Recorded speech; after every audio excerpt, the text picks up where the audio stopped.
कलकत्ता में वकील साहब ने ठहरने का पहले ही इंतजाम कर लिया था। कोई कष्ट न हुआ। रतन ने महाराज और टीमल कहार को साथ ले लिया था। दोनों वकील साहब के पुराने नौकर थे और घर के से आदमी हो गए थे। शहर के बाहर एक बंगला था, उसके 3 कमरे मिल गए। इससे ज्यादा जगह की वहां जरूरत भी न थी।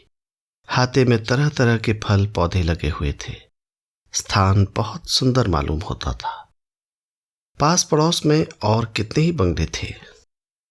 शहर के लोग उधर हवाखोरी के लिए जाया करते थे और हरे होकर लौटते थे, पर रतन को वो जगह फाड़े खाती थी। बीमार के साथ रहने वाले भी बीमार होते हैं। उदासों के लिए स्वर्ग भी उदास है। सफर ने वकील साहब को और भी शिथिल कर दिया था। 2-3 दिन तो उनकी दशा उससे भी खराब रही जैसी प्रयाग में थी, लेकिन दवा शुरू होने के 2-3 दिन बाद वो कुछ संभलने लगे। रतन सुबह से आधी रात तक उनके पास ही कुर्सी डाले बैठी रहती। स्नान भोजन की भी सुधि न रहती। वकील साहब चाहते थे कि ये यहाँ से हट जाए तो दिल खोल कर कराहें। उसे तस्कीन देने के लिए वो अपनी दशा को छिपाने की चेष्टा करते रहते थे। वो पूछती, आज कैसी तबीयत है? तो वो फीकी मुस्कान के साथ कहते, आज तो जी बहुत हल्का मालूम होता है। बेचारे सारी रात करवटें बदल कर काटते थे। पर रतन पूछती, रात नींद आई थी? तो कहते, हाँ खूब सोया। रतन पथ्य सामने ले जाती तो अरुचि होने पर भी खा लेते। रतन समझती अब ये अच्छे हो रहे हैं। कविराज जी से भी वो यही समाचार कहती। वो भी अपने उपचार की सफलता पर प्रसन्न थे। एक दिन वकील साहब ने रतन से कहा, मुझे डर है कि मुझे अच्छा होकर तुम्हारी दवा न करनी पड़े। रतन ने प्रसन्न होकर कहा, इससे बढ़कर और क्या बात होगी। मैं तो ईश्वर से मनाती हूं कि तुम्हारी बीमारी मुझे दे दे। शाम को घूम आया करो। अगर बीमार पड़ने की इच्छा हो तो मेरे अच्छे हो जाने पर पड़ना। कहाँ जाऊं, मेरा तो कहीं जाने को जी ही नहीं चाहता। मुझे यहीं सबसे अच्छा लगता है। वकील साहब को एकाएक रमानाथ का ख्याल आ गया। बोले, जरा शहर के पार्कों में घूम घाम कर देखो, शायद रमानाथ का पता चल जाए। रतन को अपना वादा याद आ गया। रमा को पा जाने की आनंदमय आशा ने एक क्षण के लिए उसे चंचल कर दिया। कहीं वो पार्क में बैठे मिल जाएं तो पूछूं, कहिए बाबूजी, अब कहाँ भाग कर जाइएगा। इस कल्पना से उसकी मुद्रा खिल उठी। बोली, जालपा से मैंने वादा तो किया था कि पता लगाऊंगी, पर यहां आकर भूल गई। वकील साहब ने साग्रह कहा, आज चली जाओ। आज क्या, शाम को रोज घंटे भर के लिए निकल जाया करो। रतन ने चिंतित होकर कहा, लेकिन चिंता तो लगी रहेगी। वकील साहब ने मुस्कुराकर कहा, मेरी, मैं तो अच्छा हो रहा हूं। रतन ने संदिग्ध भाव से कहा, अच्छा, चली जाऊंगी। रतन को कल से वकील साहब के आश्वासन पर कुछ संदेह होने लगा था। उनकी चेष्टा से अच्छे होने का कोई लक्षण उसे न दिखाई देता था। इनका चेहरा क्यों दिन दिन पीला पड़ता जाता है? इनकी आंखें क्यों हरदम बंद रहती हैं? देह क्यों दिन दिन खुलती जाती है? महाराज और कहार से वो ये शंका न कह सकती थी। कविराज से पूछते उसे संकोच होता था। अगर कहीं रमा मिल जाते तो उनसे पूछती। वो इतने दिनों से यहां हैं, किसी दूसरे डॉक्टर को दिखाती। इन कविराज जी से उसे कुछ कुछ निराशा हो चली थी। जब रतन चली गई तो वकील साहब ने टीमल से कहा, मुझे जरा उठाकर बिठा दो टीमल, पड़े पड़े कमर सीधी हो गई। एक प्याली चाय पिला दो, कई दिन हो गए चाय की सूरत नहीं देखी। हे पथ्य मुझे मार डालता है, दूध देखकर जोर चढ़ जाता है, पर उनकी खातिर से पी लेता हूं। मुझे तो इन कविराज की दवा से कोई फायदा नहीं मालूम होता। तुम्हें क्या मालूम होता है? टीमल ने वकील साहब को तकिए के सहारे बिठाकर कहा, बाबूजी सो देख ले, ये तो मैं पहले ही कहने वाला था, सो देख ले। बहू जी के डर के मारे नहीं कहता था। वकील साहब ने कई मिनट चुप रहने के बाद कहा, मैं मौत से नहीं डरता टीमल, बिल्कुल नहीं। मुझे स्वर्ग और नरक पर बिल्कुल विश्वास नहीं है। अगर संस्कारों के अनुसार आदमी को जन्म लेना पड़ता है तो मुझे विश्वास है मेरा जन्म किसी अच्छे घर में होगा। फिर भी मरने को जी नहीं चाहता। सोचता हूं मर गया तो क्या होगा। टीमल ने कहा, बाबूजी सो देख ले। आप ऐसी बातें न करें। भगवान चाहेंगे तो आप अच्छे हो जाएंगे। किसी दूसरे डॉक्टर को बुलाऊं? आप लोग तो अंग्रेजी पढ़े हैं। सो देख ले। कुछ मानते ही नहीं। मुझे तो कुछ और ही संदेह हो रहा है। कभी कभी गवारों की भी सुन लिया करो। सो देख ले। आप मानो या ना मानो, मैं तो एक सयाने को लाऊंगा। बंगाल के ओझे सयाने मशहूर हैं। वकील साहब ने मुंह फेर लिया। प्रेत बाधा का वो हमेशा मजाक उड़ाया करते थे। कई ओझों को पीट चुके थे। उनका ख्याल था कि ये प्रवंचना है, ढोंग है। लेकिन इस वक्त उनमें इतनी शक्ति भी न थी कि टीमल के इस प्रस्ताव का विरोध करते। मुंह फेर लिया। महाराज ने चाय लाकर कहा, सरकार चाय लाया हूं। वकील साहब ने चाय के प्याले को क्षुधित नजरों से देखकर कहा, ले जाओ, अब न पीऊंगा। उन्हें मालूम होगा तो दुखी होंगी। क्यों महाराज, जब से मैं आया हूं मेरा चेहरा कुछ हरा हुआ है? महाराज ने टीमल की ओर देखा। वो हमेशा दूसरों की राय देखकर राय दिया करते थे। खुद सोचने की शक्ति उनमें न थी। अगर टीमल ने कहा है आप अच्छे हो रहे हैं तो वो भी इसका समर्थन करेंगे। टीमल ने इसके विरुद्ध कहा है तो उन्हें भी इसके विरुद्ध ही कहना चाहिए। टीमल ने उनके असमंजस को भांप कर कहा, हरा क्यों नहीं हुआ है? हाँ, जितना होना चाहिए उतना नहीं हुआ। महाराज बोले, हाँ कुछ हरा जरूर हुआ है, मुदा बहुत कम। वकील साहब ने कुछ जवाब नहीं दिया। 2-4 वाक्य बोलने के बाद वो शिथिल हो जाते थे और 10-5 मिनट शांत अचेत पड़े रहते थे। कदाचित उन्हें अपनी दशा का यथार्थ ज्ञान हो चुका था।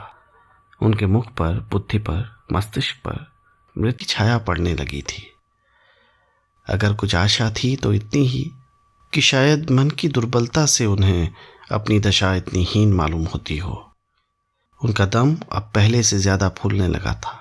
कभी कभी तो ऊपर की सांस ऊपर ही रह जाती थी। जान पड़ता था बस अब प्राण निकले। भीषण प्राण वेदना होने लगती थी। कौन जाने कब यही अवरोध एक क्षण और बढ़कर जीवन का अंत कर दे। सामने उद्यान में चांदनी कोहरे की चादर ओढ़े जमीन पर पड़ी सिसक रही थी। फल और पौधे मलिन मुख सिर झुकाए आशा और भय से विकल हो होकर मानो उसके वक्ष पर हाथ रखते थे, उसकी शीतल देह को स्पर्श करते थे और आंसू की 2 बूंदें गिराकर फिर इसी भांति देखने लगते थे। सहसा वकील साहब ने आंखें खोली। आंखों के दोनों कोनों में आंसू की बूंदें मचल रही थीं। क्षीण स्वर में बोले, टीमल, क्या सिद्धू आए थे? फिर इस प्रश्न पर आप ही लज्जित होकर मुस्कुराकर बोले, मुझे ऐसा मालूम हुआ जैसे सिद्धू आए हों। फिर गहरी सांस लेकर चुप हो गए और आंखें बंद कर ली। सिद्धू उस बेटे का नाम था जो जवान होकर मर गया था। इस समय वकील साहब को बराबर उसी की याद आ रही थी। कभी उसका बालपन सामने आ जाता, कभी उसका मानना आगे दिखाई देने लगता। कितने स्पष्ट और कितने सजीव चित्र थे। उनकी स्मृति कभी इतनी मूर्तिमान, इतनी चित्रमय न थी। कई मिनट बाद उन्होंने फिर आंखें खोली और इधर उधर खोई हुई आंखों से देखा। उन्हें अभी ऐसा जान पड़ता था कि मेरी माता आकर पूछ रही है, बेटा तुम्हारा जी कैसा है? सहसा उन्होंने टीमल से कहा, यहाँ आओ, किसी वकील को बुला लाओ, जल्दी जाओ, नहीं वो घूम कर आती होंगी। इतने में मोटर का हॉर्न सुनाई दिया और एक पल में रतन आ पहुंची। वकील को बुलाने की बात उड़ गई। वकील साहब ने प्रसन्न मुख होकर पूछा, कहाँ कहाँ गई, कुछ उसका पता चला? रतन ने उनके माथे पर हाथ रखते हुए कहा, कई जगह देखा, कहीं ना दिखाई दिए। इतने बड़े शहर में सड़कों का पता तो जल्दी चलता नहीं, वो भला क्या मिलेंगे। दवा खाने का समय तो आ गया ना? वकील साहब ने दबी जबान से कहा। लाओ खा लूं। रतन ने दवा निकाली और उन्हें उठाकर पिलाई। इस समय वो न जाने क्यों भयभीत सी हो रही थी। एक अस्पष्ट अज्ञात शंका उसके हृदय को दबाए हुए थी। एकाएक उसने कहा, उन लोगों में से किसी को तार दे दूं? वकील साहब ने प्रश्न की आंखों से देखा, फिर आप उसका आशय समझकर बोले, नहीं नहीं, किसी को बुलाने की जरूरत नहीं, मैं अच्छा हो रहा हूं। फिर एक क्षण बाद सावधान होने की चेष्टा करके बोले, मैं चाहता हूं कि अपनी वसीयत लिखवा दूं। जैसे एक शीतल तीव्र बाण रतन के पैर से घुसकर सिर से निकल गया, मानो उसकी देह के सारे बंधन खुल गए, सारे अवयव बिखर गए, उसके मस्तिष्क के सारे परमाणु हवा में उड़ गए, मानो नीचे से धरती निकल गई, ऊपर से आकाश निकल गया, और अब वो निराधार, निस्पंद, निर्जीव खड़ी है। अवरुद्ध अश्रुकंपित कंठ से बोली, घर से किसी को बुलाऊं? यहाँ किससे सलाह ली जाए? कोई भी तो अपना नहीं है। अपनों के लिए इस समय रतन अधीर हो रही थी। कोई भी तो अपना होता जिस पर वो विश्वास कर सकती, जिससे सलाह ले सकती। घर के लोग आ जाते तो दौड़ धूप करके किसी दूसरे डॉक्टर को बुलाते। वो अकेली क्या क्या करे? आखिर भाई बंद और किस दिन काम आएंगे? संकट में ही काम आते हैं। फिर ये क्यों कहते हैं कि किसी को मत बुलाओ? वसीयत की बात फिर उसे याद आ गई। ये विचार क्यों इनके मन में आया? वैद्य जी ने कुछ कहा तो नहीं? क्या होने वाला है भगवान? ये शब्द अपने सारे संसर्गों के साथ उसके हृदय को विदीर्ण करने लगा। चिल्ला चिल्ला कर रोने के लिए उसका मन विकल हो उठा। अपनी माता की याद आई। उसके आंचल में मुंह छिपाकर रोने की आकांक्षा उसके मन में उत्पन्न हुई। उस स्नेहमय आंचल में रोकर उसकी बाल आत्मा को कितना संतोष होता था। कितनी जल्द उसकी सारी मनोव्यथा शांत हो जाती थी। ये आधार भी अब नहीं। महाराज ने आकर कहा, सरकार भोजन तैयार है, थाली परसूं? रतन ने उसकी ओर कठोर नजरों से देखा। वो बिना जवाब की अपेक्षा किए चुपके से चला गया। मगर एक ही क्षण में रतन को महाराज पर दया आ गई। उसने कौन सी बुराई की जो भोजन पूछने के लिए आया? भोजन भी ऐसी चीज है जिसे कोई छोड़ सके। वो रसोई में जाकर महाराज से बोली, तुम लोग खा लो महाराज, मुझे आज भूख नहीं लगी है। महाराज ने आग्रह किया, है 2 ही फुलके खा लीजिए सरकार। रतन ठिठक गई। महाराज के आग्रह में इतनी सहृदयता, इतनी संवेदना भरी हुई थी कि रतन को एक प्रकार की सांत्वना का अनुभव हुआ। यहाँ कोई अपना नहीं है, ये सोचने में उसे अपनी भूल प्रतीत हुई। महाराज ने अब तक रतन को कठोर स्वामिनी के रूप में देखा था। वही स्वामिनी आज उसके सामने खड़ी मानो सहानुभूति की भिक्षा मांग रही थी। उसकी सारी सद्वृत्तियां उमड़ उठी। रतन को उसके दुर्बल मुख पर अनुराग का तेज नजर आया। उसने पूछा, क्यों महाराज, बाबूजी को कविराज की दवा से कोई लाभ हो रहा है? महाराज ने डरते डरते वही शब्द दोहरा दिए जो आज वकील साहब से कहे थे। कुछ कुछ तो हो रहा है, लेकिन जितना होना चाहिए उतना नहीं। रतन ने अविश्वास के अंदाज से देखकर कहा, तुम भी मुझे धोखा देते हो महाराज। महाराज की आंखें टपटपा गई। बोले, भगवान सब अच्छा ही करेंगे भाऊजी, घबराने से क्या होगा, अपना तो कोई बस नहीं है। रतन ने पूछा, यहाँ कोई ज्योतिषी ना मिलेगा? जरा उससे पूछते, कुछ पूजा पाठ भी करा लेने से अच्छा होता है। महाराज ने तुष्टि के भाव से कहा, ये तो मैं पहले ही कहने वाला था भाऊजी, लेकिन बाबूजी का मिजाज तो आप जानती हो, वो इन बातों से कितना बिगड़ते हैं। रतन ने दृढ़ता से कहा, सवेरे जरूर किसी को बुला लाना। सरकार चिढ़ेंगे, मैं जो कहती हूं। ये कहती हुई वो कमरे में आई और रोशनी के सामने बैठकर जालपा को पत्र लिखने लगी। बहन, कह नहीं सकती क्या होने वाला है। आज मुझे मालूम हुआ है कि मैं अब तक मीठे भ्रम में पड़ी हुई थी। बाबूजी अब तक मुझसे अपनी दशा छिपाते थे, मगर आज ये बात उनके काबू से बाहर हो गई। तुमसे क्या कहूं, आज वो वसीयत लिखने की चर्चा कर रहे थे, मैंने ही टाला। दिल घबरा रहा है बहन, जी चाहता है थोड़ी सी संख्या खाकर सो रहूं। विधाता को संसार दयालु, कृपालु, दीन बंधु और जाने कौन कौन सी उपाधियां देता है। मैं कहती हूं उससे निर्दयी, निर्मम, निष्ठुर कोई शत्रु भी नहीं हो सकता। पूर्व जन्म का संस्कार केवल मन को समझाने की चीज है। जिस दंड का हेतु ही हमें मालूम न हो, उस दंड का मूल्य ही क्या। जबरदस्ती की लाठी है जो आघात करने के लिए कोई कारण कर लेती है। इस अंधेरे, निर्जन, कांटों से भरे हुए जीवन मार्ग में मुझे केवल एक टिमटिमाता हुआ दीपक मिला था।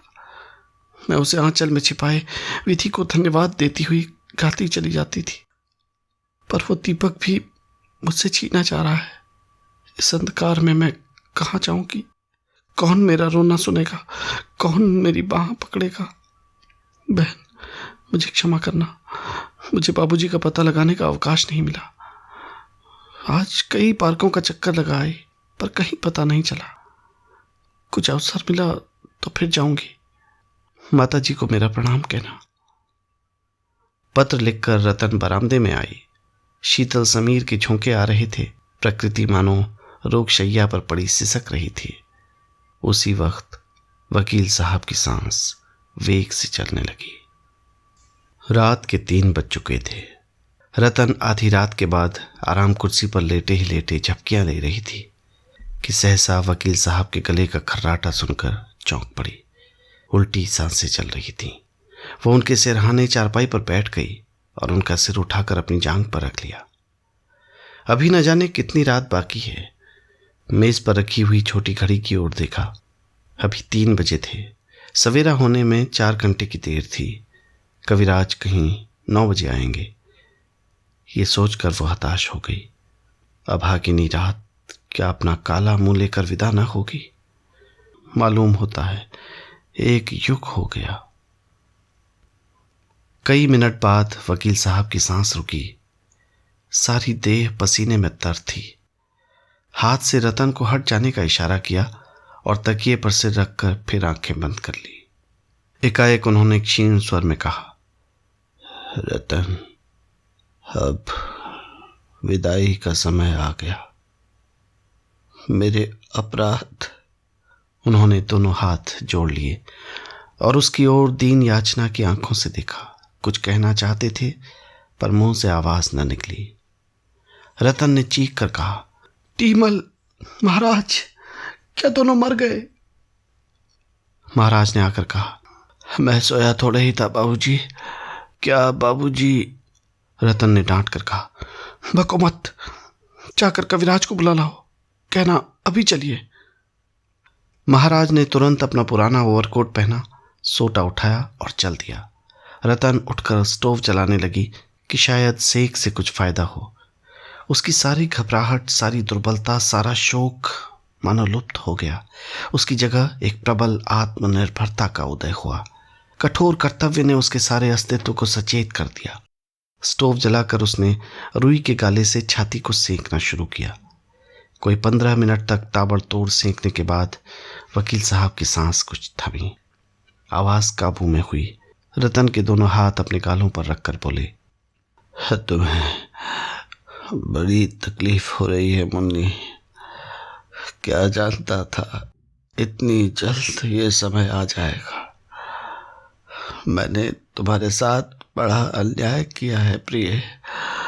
ओह, कितना बड़ा अन्याय। मन की सारी लालसा मन में रह गई। मैंने तुम्हारे जीवन का सर्वनाश कर दिया। क्षमा करना। यही अंतिम शब्द थे जो उनके मुख से निकले। यही जीवन का अंतिम सूत्र था। यही मोह का अंतिम बंधन था। रतन ने द्वार की ओर देखा। अभी तक महाराज का पता न था। हाँ, टीमल खड़ा था और सामने अथाह अंधकार जैसे अपने जीवन की अंतिम वेदना से मूर्छित पड़ा था। रतन ने कहा, टीमल, जरा पानी गर्म करोगे? टीमल ने वहीं खड़े खड़े कहा, पानी गर्म करके क्या करोगी बहू जी? गोदान करा दो बूंद गंगा जल मुंह में डाल दो। रतन ने पति की छाती पर हाथ रखा। छाती गर्म थी। उसने फिर द्वार की ओर ताका। महाराज न दिखाई दिए। वो अब भी सोच रही थी, कविराज आ जाते तो शायद इनकी हालत संभल जाती। पछता रही थी कि इन्हें यहाँ क्यों लाई। कदाचित रास्ते की तकलीफ और जलवायु ने बीमारी को असाध्य कर दिया। ये भी पछतावा हो रहा था कि मैं संध्या के समय घूमने क्यों चली गई। शायद उतनी ही देर में इन्हें ठंड लग गई। जीवन एक दीर्घ पश्चाताप के सिवा और क्या है। पछतावे की एक दो बात थी। इस 8 साल के जीवन में मैंने पति को क्या आराम पहुंचाया। वो 12 बजे रात तक कानूनी पुस्तकें देखते रहते थे। मैं पड़ी सोती रहती थी। वो संध्या समय भी मुवक्किलों से मामले की बातें करते थे। मैं पार्क और सिनेमा की सैर करती थी। बाजारों में मटर कश्ती करती थी। मैंने इन्हें धनोपार्जन के एक यंत्र के सिवा और क्या समझा। ये कितना चाहते थे कि मैं इनके साथ बैठूं और बातें करूं, पर मैं भागती फिरती थी। मैंने कभी इनके हृदय के समीप जाने की चेष्टा नहीं की, कभी प्रेम की दृष्टि से नहीं देखा। अपने घर में दीपक न जलाकर दूसरों के उजले घर का आनंद उठाती फिरी। मनोरंजन के सिवा मुझे और कुछ सूझता ही न था। विलास और मनोरंजन, यही मेरे जीवन के 2 लक्ष्य थे। अपने जले हुए दिल को इस तरह शांत करके मैं संतुष्ट थी। खीर और मलाई की थाली मुझे क्यों न मिली। इसी क्षोभ में मैंने अपनी रोटियों को लात मार दी। आज रतन को उस प्रेम का पूर्ण परिचय मिला जो इस विदा होने वाली आत्मा को उससे था। वो इस समय भी उसी की चिंता में मगन थी। रतन के लिए जीवन में फिर भी कुछ आनंद था, कुछ रुचि थी, कुछ उत्साह था। इनके लिए इस जीवन में कौन सा सुख था? न खाने पीने का सुख, न मेले तमाशे का शौक। जीवन क्या, एक दीर्घ तपस्या थी जिसका मुख्य उद्देश्य कर्तव्य का पालन था। क्या रतन उनका जीवन सुखी न बना सकती थी? क्या एक क्षण के लिए कठोर कर्तव्य की चिंताओं से उन्हें मुक्त न कर सकती थी? कौन कह सकता है कि विराम और विश्राम से ये बुझने वाला दीपक कुछ दिन और न प्रकाशमान रहता। लेकिन उसने कभी अपने पति के प्रति अपना कर्तव्य ही न समझा। उसकी अंतरात्मा सदैव विद्रोह करती रही, केवल इसलिए कि इनसे मेरा संबंध क्यों हुआ। क्या उस विषय में सारा अपराध इन्हीं का था? कौन कह सकता है कि दरिद्र माता पिता ने मेरी और भी दुर्गति न की होती। जवान आदमी भी सबके सब क्या आदर्श ही होते हैं। उनमें भी तो व्यभिचारी, क्रोधी, शराबी सभी तरह के होते हैं। कौन कह सकता है इस समय मैं किस दशा में होती। रतन का एक एक रोवां इस समय उसका नमस्कार कर रहा था। उसने पति के शीतल चरणों पर सिर को झुका लिया और पिलक पिलक कर रोने लगी। वो सारे कठोर भाव जो बराबर उसके मन में उठते रहते थे, वो सारे कटु वचन जो उसने जल जल कर उन्हें कहे थे, इस समय सैकड़ों बिच्छुओं के समान उसे टंक मार रहे थे। हाय, मेरा ये व्यवहार उस प्राणी के साथ था जो सागर की भांति गंभीर था। इस हृदय में कितनी कोमलता थी, कितनी उदारता। मैं एक बीड़ा पान दे देती थी तो कितना प्रसन्न हो जाते थे। जरा हंस बोल देती थी तो कितने तृप्त हो जाते थे, पर मुझसे इतना भी न होता था। इन बातों को याद कर कर के उसका हृदय फटा जाता था। उन चरणों पर सिर रखे हुए उसे प्रबल आकांक्षा हो रही थी कि मेरे प्राण इसी क्षण निकल जाएं। उन चरणों को मस्तक से स्पर्श करके उसके हृदय में कितना अनुराग उमड़ा जाता था, मानो एक युग की संचित निधि को वो आज ही इसी क्षण लुटा देगी। मृत्यु की दिव्य ज्योति के सम्मुख उसके अंदर का सारा मालिन्य, सारी दुर्भावना, सारा विद्रोह मिट गया था। वकील साहब की आंखें खुली हुई थीं, पर मुख पर किसी भाव का चिन्ह न था। रतन की विह्वलता भी अब उनकी बुझती हुई चेतना को प्रदीप्त न कर सकती थी। हर्ष और शोक के बंधन से वो मुक्त हो गए थे। कोई रोए तो गम नहीं, हंसे तो खुशी नहीं। टीमल ने आचमनी में गंगा जल लेकर उनके मुंह में डाल दिया। आज उन्होंने कुछ बाधा न दी। वो जो पाखंडों और रूढ़ियों का शत्रु था इस समय शांत हो गया था। इसलिए नहीं कि उसमें धार्मिक विश्वास का उदय हो गया था, बल्कि इसलिए कि उसमें अब कोई इच्छा ही न थी। इतनी ही उदासीनता से वो विष का घूंट पी जाता। मानव जीवन की सबसे महान घटना कितनी शांति के साथ घटित हो जाती है।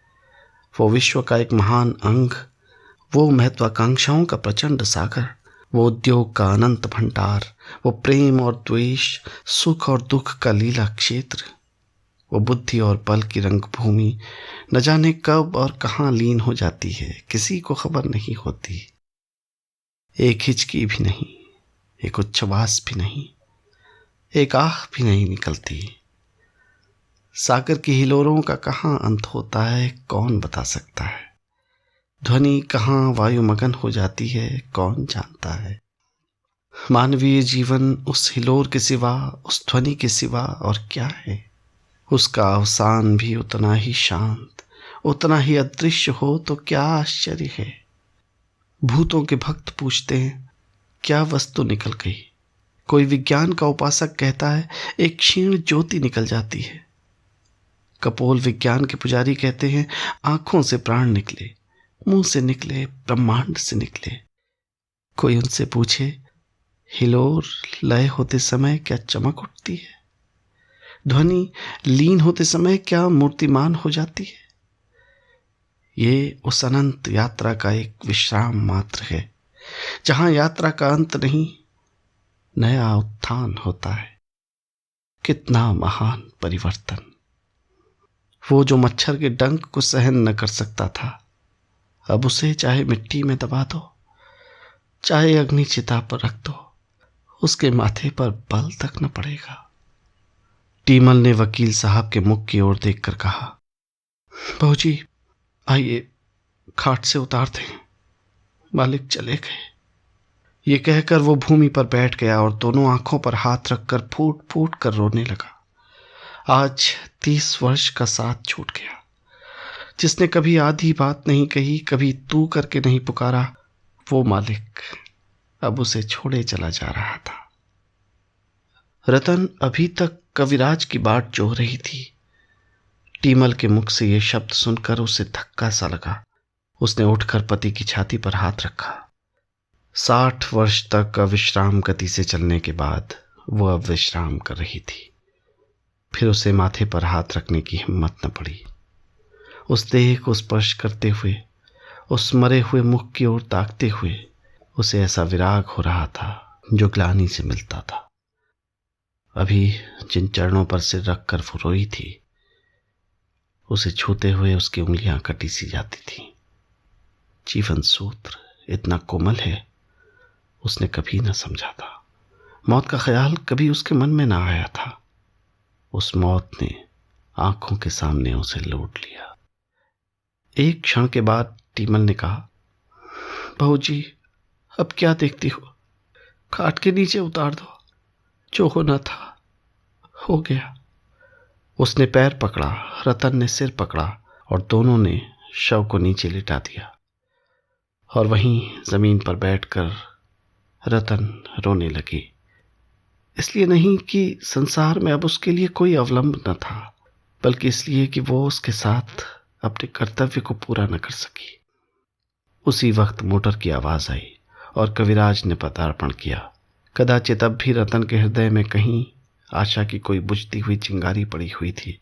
उसने तुरंत आंखें पोंछ डाली, सिर का आंचल संभाल लिया, उलझे हुए केश समेट लिए और खड़ी होकर द्वार की ओर देखने लगी।